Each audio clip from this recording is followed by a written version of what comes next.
Hey guys, how you doing? If you can hear my grandmother's radio in the background, I apologize, but I really did just want to get this video out of the way because it appears it have appear. It's be like it's appear. It's looking like it's doing like your girl accidentally went viral. So I posted a pic in the same workout bra. I've just finished my workout. Actually, that's why I look like this again. Same workout bra and my workout panties.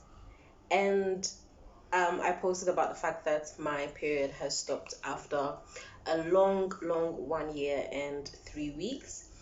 And I don't know how it happened, but women from everywhere retweeted, commented, quoted, basically flocked to the tweets, basically not only to show me support, but basically also share their own stories with polycystic ovarian syndrome, and fibroids, and endometriosis, etc. And it honestly really touched my heart. I was so gobsmacked because honestly, my Twitter is a relatively small account. I don't consider myself Twitter famous or anything like that.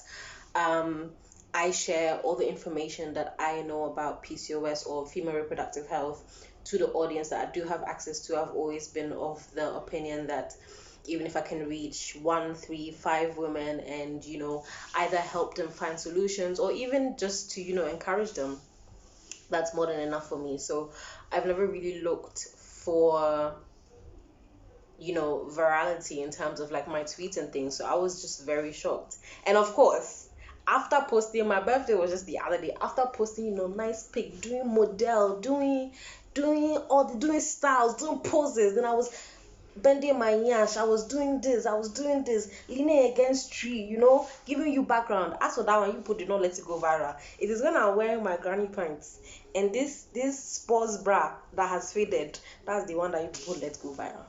That is the picture that you people let go viral. Are you proud of yourself? Are you people proud of yourself?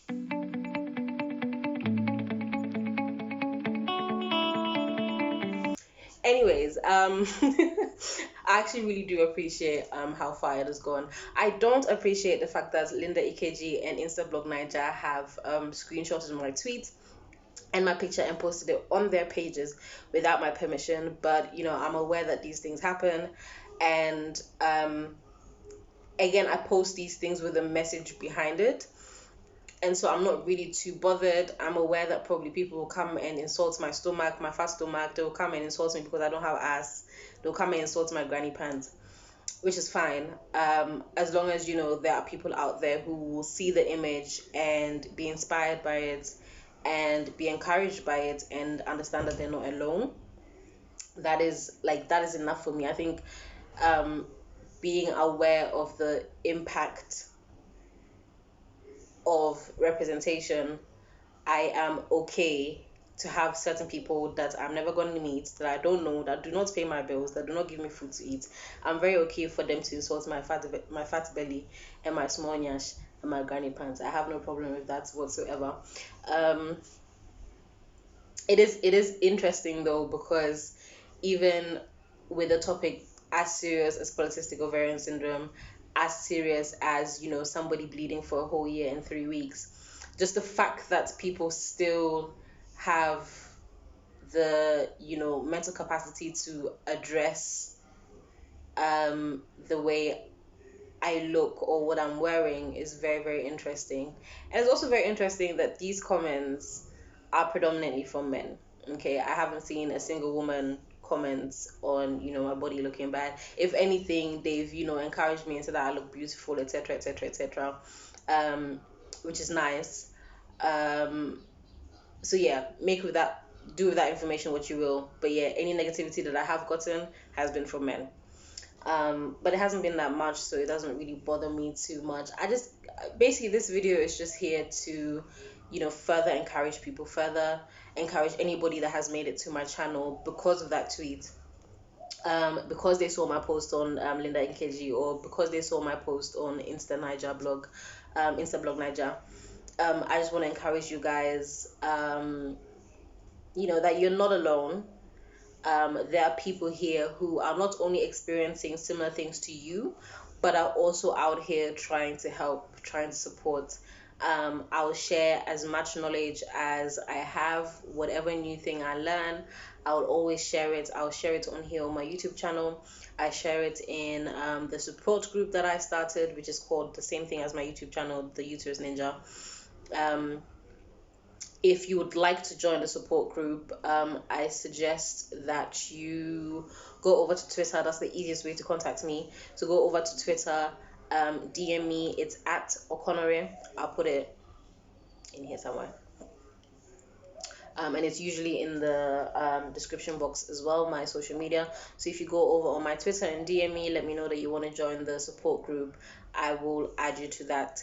Other than that, feel free to go through my videos and all the information that is there.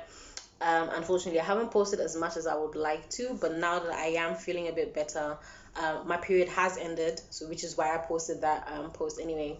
It's been about a month since I haven't been bleeding, and I'm hoping and praying and wishing and crossing my fingers and knocking wood and doing all the things that I can possibly do to hopefully keep this going, and so that even when I do get my next period, that it doesn't escalate the way that it has previously. For those who are asking me what I have done to actually stop my period, I'm gonna be absolutely honest. I'll speak on this in more detail in further videos, but honestly speaking, I don't know. I didn't actually physically do anything.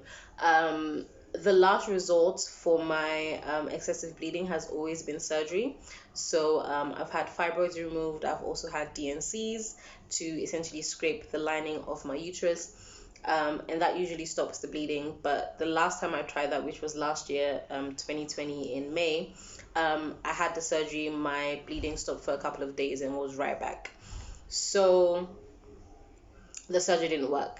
And so I've literally been here firming the bleeding and kind of trying to find ways to gather money to get a hysterectomy. And so it got to literally it got to a point, especially probably around mid 2020, August, September there-ish, I had resigned myself to the fact that the only way that the bleeding was going to stop was when I get the hysterectomy. Of course, because I am a herbalist, I was still, treating myself with herbs and all that kind of stuff. I was still drinking my ginger turmeric, pretty much almost every day. Drinking things here and there and the other, doing my maca and all that kind of stuff. So the thing is, I like to go with the research. I like to go with things that I can confirm, and I cannot 100% tell you that it was the maca or the ginger and turmeric or any of the other herbs that I take that directly caused my period to stop. I can say that those herbs supported my body to stay functional during that time, because honestly, I don't know, there was a time where I literally passed out. They went to go and do a blood test for me, and my hemoglobin was at 6.7. Bear in mind that normal hemoglobin levels for a woman is around about 12. So I had about half the amount of hemoglobin that I needed in my blood. And once you go below 6, you basically start going into organ failure. So it was pretty extreme, but I was still functional somewhat. I was still essentially running a business, even though not doing the best job at it. But I was still sort of trying. I was still creating content for YouTube and for my business page, and I was still restocking my products, selling my products, sending them out. Luckily enough, I obviously have the privilege of being able to stay home, so I didn't have a lot of back and forth to do. And I feel like the only way I was able to do all those things and literally not stay in bed and cry every single day was with the support of my herbs. I cannot say for sure that it was the herbs that actually stopped the bleeding. As far as I'm concerned, the bleeding stopped, because these things do simultaneously happen. So the same way that there was probably not a specific reason why my period lasted this long in the first place, there also isn't a specific reason that we can pinpoint why it stopped. Unfortunately, there isn't enough research into female reproductive health to be able to pinpoint these things exactly. We don't even know what causes PCOS yet. We don't know what causes endometriosis yet. But I actually wasn't on any medicine when the bleeding stopped. And so, again, when it comes to herbs, there just isn't enough research for me to confidently come here on this platform and say, this is what I took, this is what stopped my bleeding. I don't feel comfortable saying that. Again, however, if you join my support group, I can definitely advise you on herbs and other medicines that I've tried, and medicines that I've heard other women have tried, or other people with UTI have tried, that may help you. I can do that, but I'm not going to claim that there's a magic pill. I feel like women that go through PCOS, or women that go through anything like this, are desperate for a solution, and I don't feel comfortable using this platform to suggest something, especially when it's something that obviously benefits my business. Because if I come and tell you that, oh, maca is what's made my bleeding stop, obviously you're gonna come and buy the maca from me. But I don't feel comfortable making such grand statements. So yeah, that's pretty much it for now. I just want to thank everybody that has come through and encouraged me, etc., etc. I in turn will continue encouraging everybody else. I will continue supporting women, continue being body positive, and yes, you will see me out there with my belly out and my arms out and my flat booty out.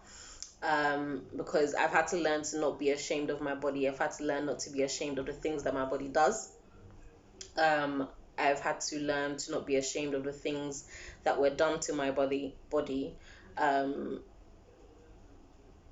because that's just added mental strain on top of what I'm already experiencing. So yeah, if you've seen my picture on Insta blog Niger, or you've seen my picture on Linda Ikeji with my granny pants, I beg you, if you don't like it, scroll. Thank you very much.